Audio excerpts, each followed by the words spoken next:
This video is sponsored by GiveWell. Australia is one of the most successful economies in the world. Its citizens enjoy a level of personal wealth that is only matched by 4 or 5 other places on the planet, all of which that are much smaller nations overall. It's also enjoyed relatively stable economic output, maintaining its record of avoiding a recession for more than 30 years. That's all great, except for the fact that by most logical economic reasoning, Australia's economy should be a total failure.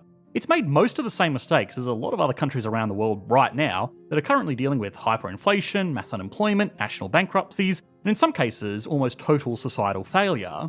But Australia soldiers on, and the question is, why? Learning how Australia has managed to avoid catastrophe while making all of the same moves as countries that have fared far worse could teach economists a lot about potentially small differences that resulted in dramatically different outcomes. So, why is it that Australia should be an economic failure? How has it avoided all of its problems? Is its luck sustainable long term? And finally, is there anything that other countries can learn from Australia's unique approach to economic management? Have you ever wondered where your donation could have the most impact? In 2007, a group of donors had that exact question. But when they sought out information from charities to help them answer this question, they instead received cute pictures or unhelpful stories. Their experience led them to create GiveWell, an organisation that would provide rigorous, transparent research about the best giving opportunities they've found. GiveWell has now spent over 15 years researching charitable organisations and only directs funding to a few of the highest impact opportunities they've found. Over 100,000 donors have used GiveWell to donate more than $1 billion. Rigorous evidence suggests that these donations will save over 150,000 lives and improve the lives of millions more. GiveWell wants as many donors as possible to make informed decisions about high-impact giving. You can find all of their research and recommendations on their site for free. You can make tax-deductible donations to their recommended funds or charities, and GiveWell doesn't take a cut. As an economist, I admire this approach, which really focuses on the absolute best value that can be created from a donation, rather than just what feels good or has the strongest emotional reaction. If you've never donated to GiveWell's recommended charities before, you can have your donations matched up to $100 before the end of the year, or as long as matching funds last. To claim your match, go to givewell.org and pick YouTube and enter Economics Explained at checkout. Make sure they know you've heard about GiveWell from Economics Explained to get your donation matched. Again, that's givewell.org to donate or find out more. Now, one thing that should be mentioned is that for most of these economic issues, there is another country in much the same position, Canada. Although for most of these problems or opportunities respectively, Canada is facing them in a slightly less severe way. Also, a small disclaimer is that I am of course personally from Australia, so I would like to believe that our current way of doing things is sustainable, although as always, just because we want something to be true doesn't mean that it is. Alright, anyway, Australia's success stumps a lot of economists because in many ways it has the wealth and prosperity of an advanced economy, only with the industries of a developing economy. Holes and homes make up a concerningly large share of Australia's economic output. One of these is a notoriously unstable industry that is at the mercy of global markets, trade tensions, and the performance of other economies thousands of kilometres away. Australia's second largest physical export is coal, a crude fossil fuel that most of the world is moving away from as part of efforts to be more environmentally sustainable. Australia is also heavily dependent on just one trading partner, China, which buys over 40% of its exports. Now, of course, Australia is blessed with some of the most abundant natural resources in the world, and those resources are split up between a very small population of just under 26 million people. So, unlike a country like the USA, Australia could live very comfortably off these revenues, at least in theory. The problem with selling unimproved natural resources straight to international trading partners is that they are very profitable and don't require that much local production. Now, that might sound like a good thing, and to the companies extracting these resources, it is, but to the country itself, it can cause some major problems. Now, we've explored the issue of the resource curse or Dutch disease in dozens of videos on this channel before, and I don't want to repeat too much for regular viewers. So, in brief, the issue specifically relevant to Australia is that it has been very hard to turn those natural resources into a genuine improvement in the national economy. Exports are counted as a component of output, or GDP, alongside consumption, investment, and government spending. But just because shipping dirt or lumps of coal overseas might make economic output figures look good, it doesn't necessarily mean that it's doing any good for the regular economic participants in the country. Most major mining operations in Australia are incredibly remote and employ a relatively small workforce of people that are transported to these locations by mining companies and then transported back out. These are so-called fly-in, fly-out or FIFO workers. While these workers are on site in the mines, they have most things from food to accommodation provided for them by the company they work for. What this does is effectively separate one of the most lucrative industries in the country from any type of interaction with the rest of the economy. Something like the finance or technology industry centred around major cities in the USA, Western Europe and Asia are also very lucrative, but they help to contribute to the local economy because everybody employed in these jobs will go out shopping or go out for dinner, or really do anything to contribute to the local economy around them.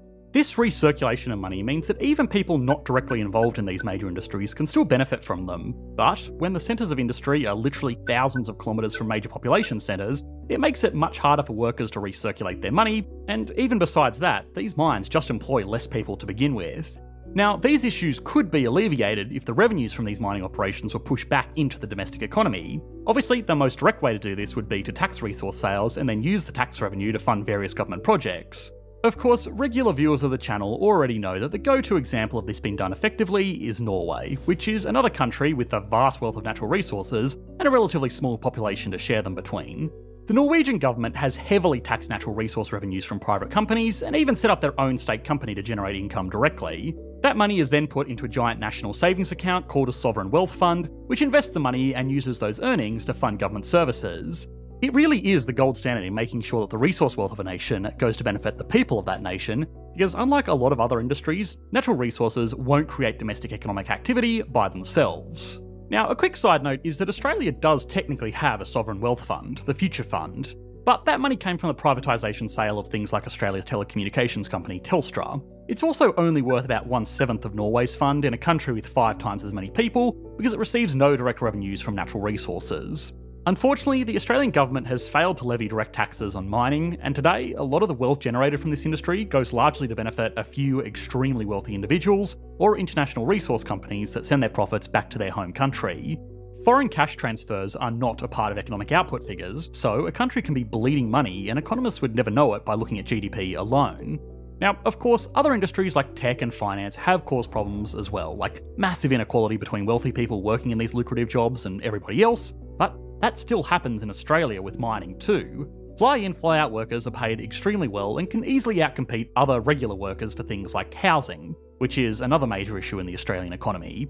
And a handful of well-paid workers are far from the biggest cause of this crippling problem.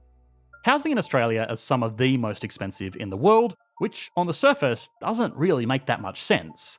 The price of housing, just like the price of any other good or service, is determined by the forces of supply and demand. On the supply side, Australia has a lot of land. It's the 6th largest country in the world by total landmass, and on the demand side, it just doesn't have that many people. This whole continent is inhabited by fewer people than live in a few major cities around the world. Now, the reason that Australian homes are still unaffordable, despite all of this land to share around amongst so few people, can teach us a lot about market dynamics. The price of a good, like a house, might be the function of supply and demand, but supply and demand themselves are determined by lots of individual factors. Supply in Australia is the easier issue to address. Yes, the country is extremely large, but most of it is almost totally uninhabited desert. The vast majority of people live very close to the coast in a small handful of dense cities, Sydney and Melbourne mostly, which are the ones that rank highly on unaffordability scales. My own home of Sydney, the most expensive city in Australia and second most expensive in the world, effectively sits on something of a natural bowl surrounded by mountains on 3 sides and the ocean on the 4th, so there isn't really that much land available. Australians also culturally prefer large freestanding homes, which reduces the supply of available land further because these homes take up more room than apartments or townhouses. Around major Australian cities, this has led to urban sprawl, where people are living further and further away from centres and spending longer driving to work or areas of recreation. Now, in defence of Australian home buying habits, a large building industry has grown in the country to take advantage of extreme home prices. But new apartment buildings have been plagued by terrible building standards, pushed by development companies that just want to quickly flip houses for as big a profit as possible. This might sound familiar to a lot of other countries we've explored before on this channel. Now, that has forced a lot of people that potentially would be willing to buy and live in an apartment back into chasing a limited supply of freestanding homes. Now, on the demand side, it's not important just how many people are willing to purchase a good. What's arguably even more important is if they are able to. Australians on average have very high incomes. The country has the highest minimum wage in the world after accounting for exchange rate fluctuations. Buying houses is also heavily supported by Australian taxation policy, which excludes people's homes from certain taxes if they make a profit on them.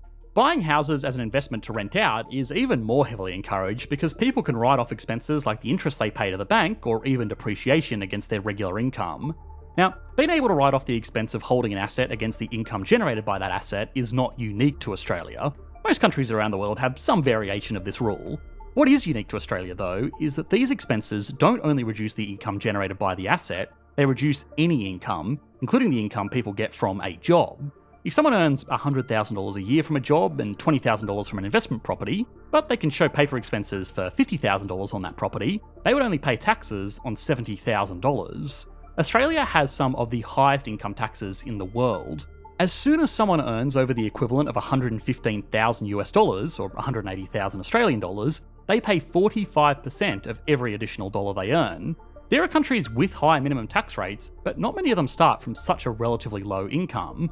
And yes, of course, $115,000 US dollars a year is a lot of money, but not necessarily for such an extreme tax rate in one of the wealthiest advanced economies in the world.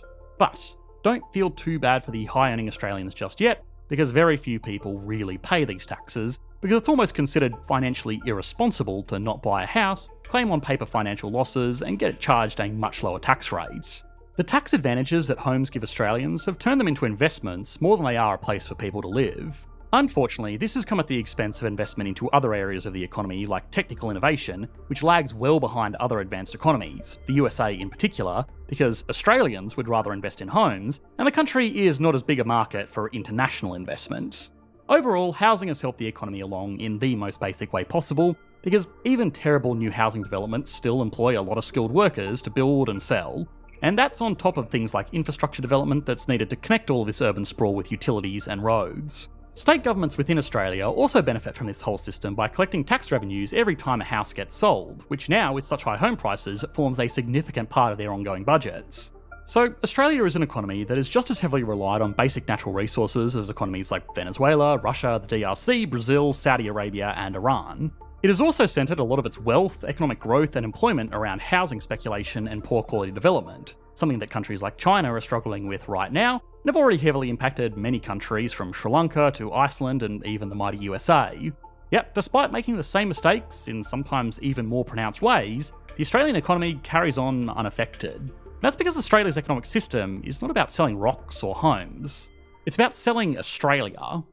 Australia is one of the most desirable economies in the world to immigrate to, and that's because it is incredibly politically stable, it has an extremely high standard of living, good weather, and a strong culture of diversity. Australia is also an English-speaking country, which is already a widely spoken language, making it easier for people moving from the USA, Canada, and, well, England to live here. On top of that, English is the world's most spoken second language, which means a lot of highly educated people from across the world can still speak it fluently enough to live and work in Australia, even if it isn't their first language. Schools in Australia are also world-class, with top universities ranking alongside or often even exceeding Ivy League schools in the USA or similar institutions in Europe. Even certain high schools in Australia, like James Roos Agricultural School, have an international reputation amongst wealthy migrants who want to find a new home where their children will be well educated. Education has become one of the most valuable exports for Australia, and it pays off in more ways than just the billions of dollars worth of tuition brought into the country every year. We have looked at student migration in a lot of videos on this channel before, including last time we explored the economy of Australia 2 years ago, and that's because where the world's young and educated people end up is going to be one of the most important variables that is going to determine the future of an increasingly intelligence-based global economy. That's on top of the global education industry being massive and very value-adding in its own right. A student coming from overseas to study is an almost perfect economic opportunity for any country. When they arrive, they're going to bring money with them to boost the local economy as they pay for basic consumer goods and a place to stay. As they study, they'll be paying tens of thousands of dollars a year in school fees to universities that in turn employ a lot of people and conduct a lot of research that can further boost the economy. And when they're done paying all of that money and they graduate, the host country in many cases can choose to keep the young, freshly qualified worker at the very beginning of their career, where they can add value to the economy and pay taxes for the longest possible time. In Australia, it's not just students coming to make big contributions to the local economy either. A lot of already very highly skilled and wealthy people want to make the land down under their home. The country's cities may be incredibly expensive, but that's because they're consistently ranked as some of the most livable in the world. Quality of life metrics in Australia are similar to those of Scandinavian countries, but places like Norway, Sweden and Denmark, as great as they are economically speaking, also look like this for most of the year, whereas Australia looks like this. These are very real things that don't get seen in economic metrics, but are still something that some of the most in-demand people from around the world will consider before moving to a new country to start a new life. Other countries that compete with Australia in terms of lifestyle also tend to be quite insular, whereas Australia actively encourages migration so long as migrants bring something of value with them, either in-demand skills, a lot of money, or at the very least a willingness to work jobs that nobody else in Australia wants to. The results speak for themselves. Australia plans to bring in 1.5 million migrants over the next 4 years, and will have no problem attracting this many people. What's more is that most of them will have highly in-demand skills, will be bringing a lot of money along with them to inject into the Australian economy, or both.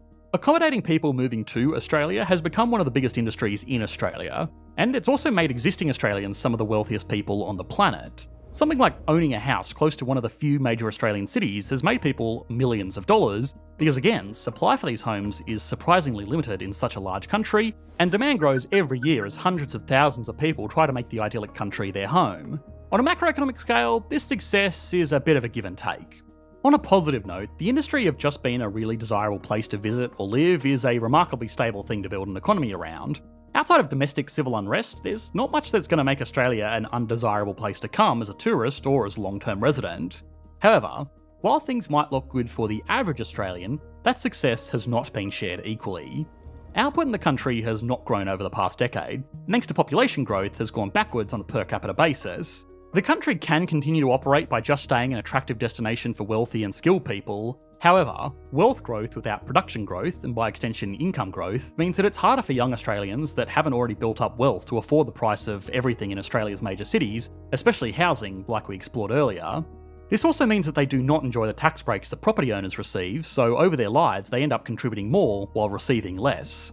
Of course, unaffordable housing is not unique to Australia. It's just that in other major cities around the world, houses are largely a result of opportunities for higher incomes. In the USA, the most expensive cities are all places where large and highly technical industries that pay their workers incredibly well are situated.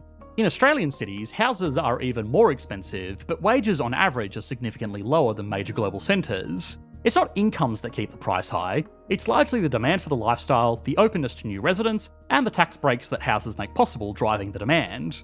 Unfortunately for average economic participants in Australia, it's hard to pay for a house with a nice coffee shop and good weather. It's this unique combination of factors that has almost made Australia a cautionary tale amongst other developed economies of what can go wrong if they let things like housing grow without controls. Unfortunately for Australia, it may be in a position now where there is no turning back. Now, everybody knows the line, nobody can predict the future, least of all economists. But Australia is now stuck between a rock and a hard place. If it slows down migration to reduce the competition for its existing residents for things like housing, then its overinflated market could destroy a significant portion of the country's wealth.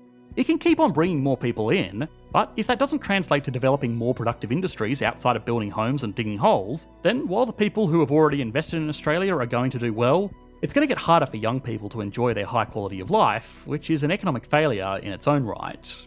Now, we've spoken a lot about immigration and foreign trade in this video, and Australia's unique relationship with China is at the centre of both of those issues. If you've ever wondered about what it would look like if China went on a rampage and invaded Australia, we've made an entire video about exactly that on our geopolitics channel, Context Matters, and you should be able to click to that on your screen right now. Thanks for watching, mate. Bye.